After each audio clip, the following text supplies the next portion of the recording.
दोस्तों, कन्याओं को ऐसा खाना कभी मत खिलाना, माता सिरों वाली हो जाती है नाराज, व्रत पूरा नहीं माना जाता। साथ ही जानिए नवरात्रि में जौ क्यों सूख जाते हैं, क्यों जौ में हरियाली नहीं आती, आखिर ये क्या संकेत देता है। ध्यान पूर्वक वीडियो को देखिए। कन्या पूजन कैसे करें, क्या है शुभ मुहूर्त, आइए जानते हैं मित्रों। आज का ये वीडियो बहुत सुंदर है। आज का वीडियो कलश स्थापना के बाद जब नवरात्रि शुरू हुई उसके बाद आपके जीवन में क्या बदलाव आएंगे, ये वीडियो आपको सारे संकेत बता देगा।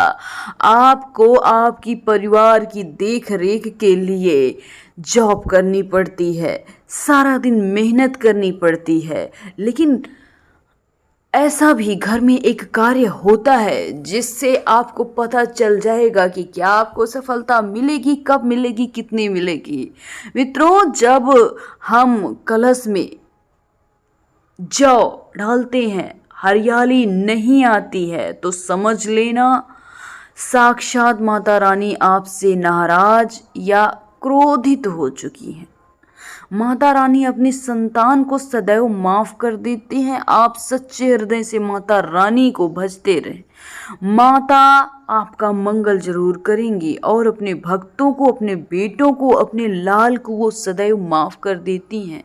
जौ में कम हरियाली आने का मतलब घर में धीरे धीरे खुशियों का वापस आना, और ज़्यादा हरियाली का मतलब धन की वर्षा से होता है। दोस्तों, जब आपके घर में हरे भरे जौ उगे तो इसका मतलब समझ लेना आपके घर में माता लक्ष्मी वास करने वाली हैं। इसमें चांदी का सिक्का या 1 रुपए का सिक्का जरूर डालें। सिक्का डालने से माता रानी प्रसन्न होती हैं, आपके घर में धन का आगमन होना शुरू हो जाता है। दोस्तों, नवरात्रि समाप्त होने के बाद इन जौ में से थोड़े पत्ते माता रानी के प्रसाद के स्वरूप पूरे परिवार को खिलाएं। इसके पत्ते खाना बहुत शुभकारी, मंगलकारी माना जाता है। इसे जो कोई खाता है वो जल्दी बीमार नहीं पड़ता। बाकी आप इन जौ को गंगा में भी ले जाकर डाल सकते हैं, जो कि इससे आपको कोई फायदा, बहुत बड़ा फायदा तो नहीं होगा, लेकिन अगर पहले बताए हुए कार्यों को आप करेंगे तो आपको फायदा जरूर महसूस होगा। अखंड ज्योति जो होती है उसे आप मामूली ना समझें। ये बुझने के बाद भी जागृत अवस्था में होती है। इसमें साक्षात माँ दुर्गा का वास होता है। ये चैतन्य अवस्था में होती है, जागृत होती है। उसे आप कहीं भी यहाँ वहाँ ना फेंकें। उसे आप कहीं गाड़ भी सकते हैं या फिर उस पर कलावा बांध सकते हैं। और जब नवरात्रि में कलश स्थापना की जाती है तो कलश के नीचे मित्रों चावल जरूर रखा जाता है और कलश के ऊपर एक नारियल भी रखा जाता है। ऐसे में हम इन दोनों बातों पर क्या समझ सकते हैं, आइए जानते हैं। सबसे पहली बात, कलश के ऊपर जो नारियल होता है उससे आप कन्या पूजन में तोड़कर कन्याओं को थोड़ा थोड़ा प्रसाद स्वरूप दें और खुद भी खा लें। चाहे तो नारियल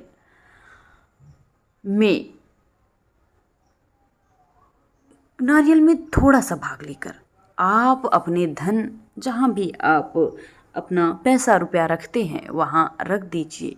इससे आपके धन में बढ़ोतरी ही होगी, माता लक्ष्मी की कृपा प्राप्त होगी। और बाकी चावल को आप पक्षियों को डाल दें, गंगा में विसर्जित कर दें। हे माता धन के स्थान पर रख लें, पूजा स्थल पर रख लें। अपने आने का संकेत जरूर देना। अपने माता धन रखने वाले स्थान पर रखने दुर्गा से या विसर्जित करने तो से सच्चे दिल से कमेंट बॉक्स में लिख देना, जय माता रानी, जय वैष्णो रानी, जय माता दी। में यदि आप दोस्तों, विसर्जित करेंगे तो ये संकेत बताते हैं कि माँ दुर्गा हानि आपसे भी हो बड़ी सकती प्रसन्न है। है और गंगा आपके में घर में कचरा, स्वयं आ चुकी धूप हैं। ये बत्ती के संकेत डिब्बे, भी माचिस के डिब्बे अपने भूलकर घर नहीं में डालना जरूर चाहिए। चेक कर सड़े गले लीजिएगा। फूल मित्रों, गंगा में नवरात्रि नहीं के डालना पूरे 9 चाहिए। दिन देवी माँ को इससे प्रसन्न करने उल्टा का व्यक्ति सबसे नरक अच्छा में ही शुभ जाता अद्भुत है और मुहूर्त परिवार में होता है। गरीबी का ये वास वो हो दुर्लभ जाता है। मुहूर्त गंगा होता मैया है जब क्रोधित हो जाती है, साथ दे देती आपके है। घर में इसलिए ऐसा निवास घोर जरूर भाग कर कभी सकती हैं। मत नवरात्रि करिएगा। में माँ इसके दुर्गा पीछे एक कथा चैतन्य भी अवस्था में है। होती जब है, गंगा इसलिए मैया इन भगवान दिनों शिव में से की गई शिकायत लेकर सच्ची भक्ति पहुंची, का तब परिणाम भगवान माता शिव दुर्गा कहते अपने हैं जो तुरंत दिखा मनुष्य देती गंगा है। को मैला इस समय करेगा गलत कर्म वो कर